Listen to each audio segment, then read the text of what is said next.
আজকে বৃহস্পতিবার, তাই সকাল সকাল করছি কুমড়োর তরকারি। ফোড়ন দিয়ে দিয়েছি, এখানে দেবো একটু হিং, রসুন, 5 ফোড়ন, শুকনো লঙ্কা, কাঁচা লঙ্কা, তেজপাতার ফোড়নটা দিয়েছি।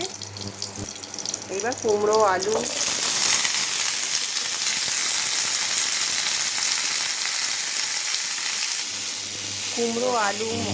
ছোলা কড়াই সব একসাথে দিয়ে দিয়েছি। এবার ভাজা হতে থাক।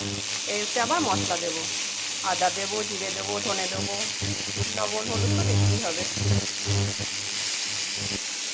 কুমড়োর ছক্কা দিয়ে লুচি খেতে সব থেকে বেশি ভালো লাগে, কিন্তু আমি আজকে রুটি করব।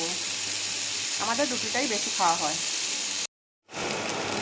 একে একে সব মশলাগুলো দিয়ে দেবো। প্রথমে লবণ দিলাম, লঙ্কা হলুদের গুঁড়ো দিলাম, জিরে আর ধনে গুঁড়ো, এই যে আদা দিয়ে দিলাম। মশলা দেওয়া শেষ হয়ে গেল। এগুলো ভালো করে কষিয়ে নিয়ে অল্প জল দিয়ে তৈরি হয়ে যাবে কুমড়োর তরকারি। আর মিষ্টিটা অবশ্যই দিতে হবে, লাস্টে মিষ্টিটা দেব।